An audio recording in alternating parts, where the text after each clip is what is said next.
We're excited. We've had over probably 1,000 people that have signed up for the beta. What I've learned as a first-time founder is like everybody is incredibly willing to open up their networks and really lean in. I'd say 99% of the people wanted to dive right into what the product was. And so we would use the product to tell the story and show the vision. I know it's incredibly competitive in the VC world in a lot of ways. Other ways, it's just amazing. It's amazingly collaborative. And I think it's because they all realize it's hard to start something from zero. I think we're going to be able to raise what we want to. The question is do we want to raise more? How do we think about this? And we really challenged ourselves there and we stuck to our plan. Okay, so welcome back to Default Global. Today I'm thrilled to have Chris Port, co-founder of Noted AI, on the show. Chris has a remarkable background. He was the COO of Boomi, where he led the company to a $4 billion exit. He's also held leadership roles at Dell and other major companies, but now he's focused on Noted AI, which is transforming how teams manage their workflows by putting nodes at the center of their operations. So Noted recently raised $4 million seed round with backing from some big names like Bold Start Ventures, like Bessemer Venture Partners, and even the co-founders of Slack and Okta, which is pretty impressive, and we're going to talk about this part. Chris, it's great to have you. Good. Thank you for having me. Excited to talk to you. Did I cover everything, or would you like to add something to that intro? No, I think you did a great job. So we're excited, about what we're doing in terms of, yes, notes are at the center of it, but it's more about like the underlying technology and a knowledge graph, and ultimately really changing how we think about applications. So we're really excited, and obviously We're AI native, which is giving us a chance to just completely rethink the whole interface and kind of how you interact and candidly get your work done. Mm-hmm. And before we get into the fundraising journey, which is our main topic for today, can you give us maybe some brief overview of your product and maybe some numbers about Noted that you're comfortable sharing? We already know that you raised $4 million, but maybe have there been any big milestones, since launching that you're especially proud of? Things like that. Sure. Well, I would say this. Obviously, we're super early days into our journey. Incredibly excited. The genesis of the product, what was really around a couple of things. First off, we just feel like there's a better way to like both my co-founder and I, and he was the head of platform at Slack, was also the CPO at Boomi, has had 2 successful exits. He's a builder.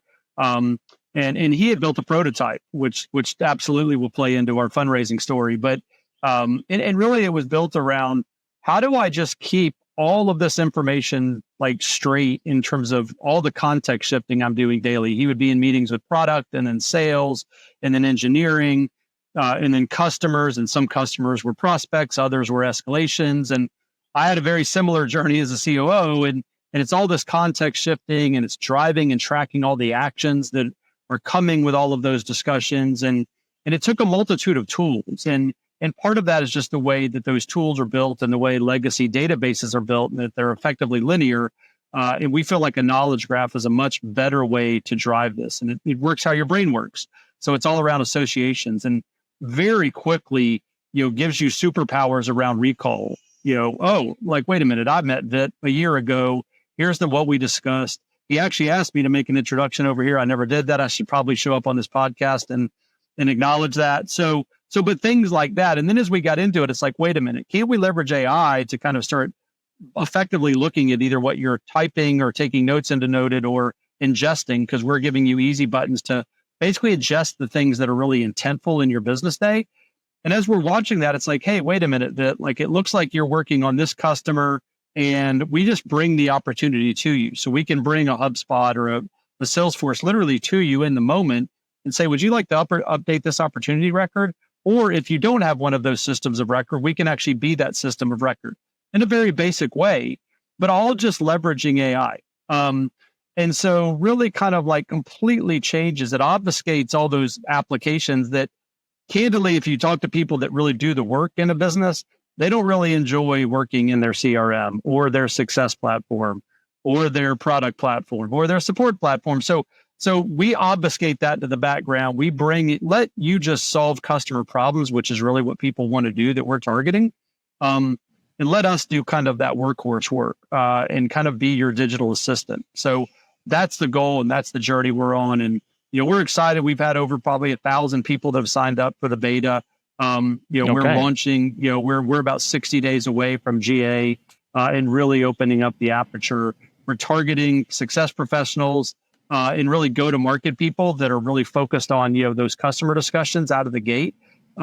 So excited, head to noted.so if you're interested, but that's really what we're doing right now. And excited about the early feedback we're getting and we're on a journey. Awesome. So like a 4 million in seed funding, right? Let's focus on this number. I interviewed thousands of founders already, and some founders raised their seed round with build product and paying customers. Others simply have this DAC and basically an idea. So what was the trigger for you? Did you wait until you hit certain milestones, like a strong product market fit, or did you start earlier with a more vision-based pitch? Tell us more about this part of your journey. How did it start? Yeah, I think we were kind of a hybrid. So my co-founder, Steve Wood, was the head of platform at Slack, and like I said, the CPO of Boomi, and he had built what I'll call an alpha. When we were running Notify, or what we were called Notify out of the gate. We were running Noted on that platform, and so. But we also had a beautiful vision deck, that painted this beautiful picture, and I still think it's very valid. But what we quickly realized was a couple things. We should both say, I would say, massive thank yous. What I've learned as a first-time founder is everybody is incredibly willing to open up their networks and really lean in. And so our networks were amazing at making introductions. And so in a very, very quick order, we had introductions to VCs that candidly we had never heard of, but also VCs that everybody's heard of, and everything in between. And so it was, that part started really quickly, candidly. But normally when we would show up, we'd have our deck and we'd have our pitch ready, but we'd always offer look, would you just like to see the product? And I'd say 99% of the people wanted to dive right into what the product was. And so we would use the product to tell the story and show the vision. And I think that's very, obviously important. I think, the fact that Steve and I have both, we've had careers, we've been in this for 25 plus years apiece. So, wow. 50 plus years collectively, and in terms of our working careers. So a little different perspective. I mean, this is a real world problem that we've both lived. I don't know how many times I've had, I'm begging people. I was early in my days career, doing a job and was getting yelled at for not updating Salesforce with customer information that I knew about. And then, fast forward 15 years and I'm on the other side of the table begging people to get their information into Salesforce or to Jira or Gainsight or name your application. But nobody wants to do it, right? The workers don't really want to do it. So this is a pain point that we both have felt, and we both had chiefs of staff. So we knew what those humans can do. And so we saw this opportunity to just do something completely different with technology, particularly with the convergence of AI, automation, and connectivity. And so as we kind of got in but having a product to show completely changed the game, candidly. And I guess we didn't necessarily have paying users, but we were running the company on it. We had a handful of other hardcore users that we had just shown the product to and had started using it. So I think just the ability to show a product and leverage that product to talk to the vision and where we wanted to go. I think that's what led, to the kind of early discussions and started building the momentum in terms of the fundraise. Yeah, and speaking about the momentum, most of the founders I've spoken with say that building this momentum with investors is crucial, right? So many successful fundraisers focus on creating a sense of urgency, this idea of FOMO. So I'm not sure, but I believe in your case it could also work because especially since raising funds from the founder of Slack, should naturally create this FOMO effect, even if you didn't want it.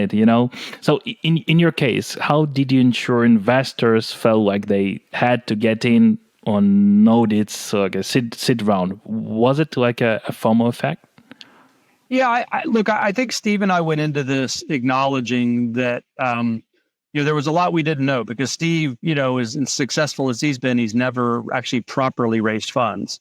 There'd only been he'd taken one venture, money in his second startup, and and I'd only been on the other side of the table. So you kind of go in and you're like, well, it'd be great to have, and we all know the kind of big logos, but then you start meeting all of these different profiles, and we were incredibly lucky in that we our first meeting was on. We started the company on a Tuesday, and our first meeting with a VC was on a Wednesday. We had a safe in front of us on a Thursday, and that safe got up on a Friday. So it was kind of quickly, candidly gave us a little bit of confidence that, well, okay, so that's good. We've kind of got an underlying, foundation now. If we want to go that route, we ultimately decided we weren't going to go that route. We were going to properly raise a price seed. But as we got into it and started meeting, I mean, I don't know that we necessarily are creating FOMO. I think we were just being transparent. Like I think both Steve and I, that's part of just who we are in our DNA. We're brutally honest and transparent. And of course, there's always a negotiation aspect to any of this as you're raising. And it's good to kind of be on your front feet. But some of that, like who's getting who, is a little bit of luck and a little bit of timing. We were also kind of out there when AI was really like, I think right now we're kind of in this moment of like everybody's kind of pausing maybe a little bit and kind of not questioning necessarily, but just like, okay, well, hold on. Is it really AI? And we were in this moment in time, which, it sounds like it was forever ago. It was literally 12 months ago, but, where it was like, everybody was out there looking. And, but then the other thing we quickly realized was, because trust me, we had plenty of people that said, look, interesting idea, either we're not really candidly really seed people. It's not really what we do. We want to see some of the milestones you're talking about, customer traction, paying traction, et cetera. Okay. Or they just like, look, a little early for us, in terms of where the idea is at. We'd like to see some things, but then it was just amazing. But they're like, but you should meet, let me introduce you to so-and-so over here that we think they could, potentially be a really interesting partner, which is, it's just a new world to me. Again, it just gets back to, I think, how I know it's incredibly competitive in the VC world in a lot of ways, but in other ways, it's just amazing. It's amazingly collaborative, and I think it's because they all realize it's hard to start something from zero, and so I think there's a willingness to just help. And so that also kind of like led Steve and I to like really challenge ourselves on what are people bringing to the table. We want help, we want insight. We want people that challenge us, people that are willing to make introductions, that type of thing. So as we started like pulling together the pieces of the round, it was a lot of that as well, which was like, well, what is this party really what can they do to help us? So, it was a very interesting process. We were very lucky to kind of be on our front feet the whole time. Yeah, and it's funny because, I've been tracking the fastest closing seed rounds of 2024. The record so far stands at 60 meetings, while the highest number of rejections hit around 150 meetings before a close, So I guess in your case, it was like a super fast, right? So how many meetings with investors did it take? That's a good metric. I love metrics. That's not one I thought about. I didn't think about it in that way. And I don't know if you had multiple meetings with one VC, if that counts, but because obviously we had plenty of follow-ons with certain ones. I was talking about different investors. 150 meetings with different investors. Oh wow. Okay. Yeah. Well, certainly we did not do 150. That's a good question. I would say, somewhere total investors, although we didn't like. Yeah, I'm so competitive that now I want to beat. You said 6 was the record. Yeah, 60. 60, not 6. 60. Oh, 60. Oh, okay. Yeah. Well, then we set the new record. Okay. I've got the information in Noted because I kept a list of every single party we met with as we pitched. It was absolutely nowhere near 60. I'd probably put it somewhere between 30 and 45. So I'd say 45. Cool. And also acknowledging that, obviously we had individuals, that ended up, we've got some really good, some ex-founders, some hardcore entrepreneurs, others, that are on the cap table as well. And some of those were proactively pursuing us that were, but others that we proactively pursued. So, I don't know. I'd say 45, and I'd feel pretty good about saying that and feeling confident about it. 45, it sounds about right. Not too smooth, but not too rough either. Yeah. Okay. So for founders listening us right now who are maybe preparing to raise, let's talk some tactics, right? What specific steps did you take to get in front of those investors like Bessemer and Bold Start? You mentioned this, a couple times. So you rely only on warm interest, there were no cold emails, nothing like that. We were very fortunate. I think we probably sent maybe 2 cold emails just to a couple of firms that we had interest in, but both of which we ended up getting discussions with. But But it was almost 100%, in terms of actual proper VCs, not individuals, but proper VCs, it was almost 100% organic in the sense that we leveraged this introduction. And like I said, we'd get on a call and someone would say, look, this may not necessarily be exactly what we're looking for, but you should meet with, this 1 or 2, or even sometimes 3 introductions. And it just kind of built itself like that. We had a list going in, but we kind of worked our networks to get warm introductions, to a handful of parties, and then just kind of let it build upon itself. Yeah, and speaking about this warm introductions, about network, about this relationship, right? Experienced founders like this Dylan Field, founder of Figma, often say that you should treat the fundraising process as the start of very long-term relationship, not a one-off transaction, And you've got this very impressive list of investors, including, again, Bold Start, Bessemer, and even 20 VC. And by the way, I really love Gary's show. He inspired me to launch this podcast, by the way. And of course, those co-founders of Slack and Okta, you also have them on board, which is super impressive. So I believe those investors were chosen for reasons beyond the capital only, right? How did you approach choosing investors who could provide the strategic value to you, to your product? Well, look, this is a great question. I think Steve and I viewed it as, not terribly different, and I think this is where kind of having, some experience helps, because I think who we work with is almost as important as anything. And I think we've both learned that. We're both at a point in our careers where, who we work with, that includes team members that we hire at Noted, but as well as our funding partners, it means everything. And we have to have a personal relationship there, because again, we went about this, we were really looking for what they brought to the table. We weren't, we were fortunate, and this will be the only time this will happen. So I'm fully acknowledging that, but because as we go into further, potential fundraising, if we have to do that, that's where proof points and everything else. But in this case, we had the chance to be very selective, and that really boiled down to how do we feel about this, this team, these people that we're interacting with. And then 2, what do they bring to the table? What do we need? And we kind of laid this out. Here's kind of where we could really think about using some input. So first box was do we just have a good relationship? Does this feel right? Are we having real discussions? Are they brutally transparent and honest? And And I think that's part of Steve and I's, we've now known each other for, I don't know, 6, 7, 8 years.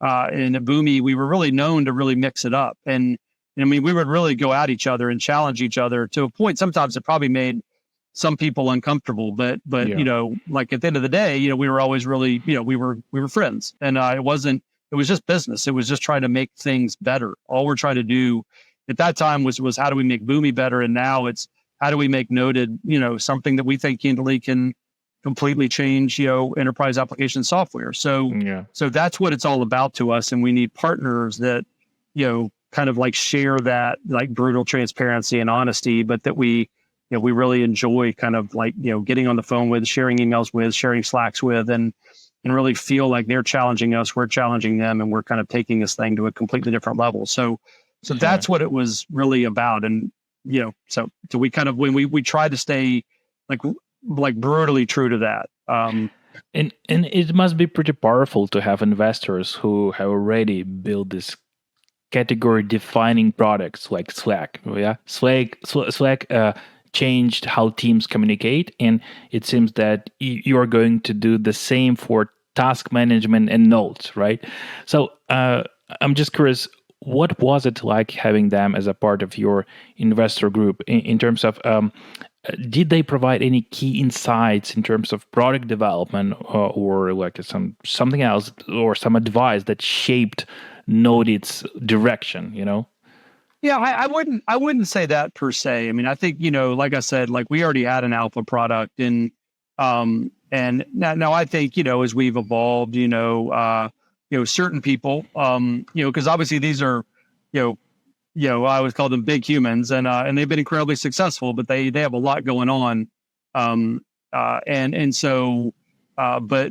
they're absolutely, certainly, parts of that network have been able to have a few cycles, and we've spent some really good time with them, and they really like gave us really good things to think about. But it's not even just from a product lens. It's just how you think about, like, as you're garnering feedback and making sure that you're not hearing what you want to hear. And then there's other, or like as you're thinking about like setting up a beta, like how do you set up a beta program to make sure you absolutely get the most out of it? And so like, I think some of it on the product, but more so, I just think in the broader context of like how to like really get a business off the ground.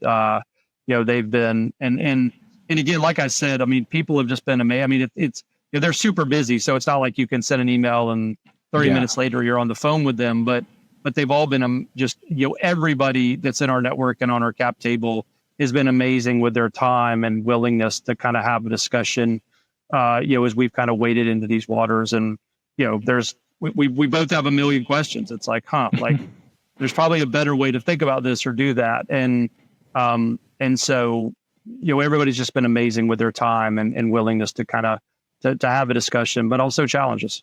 Yeah.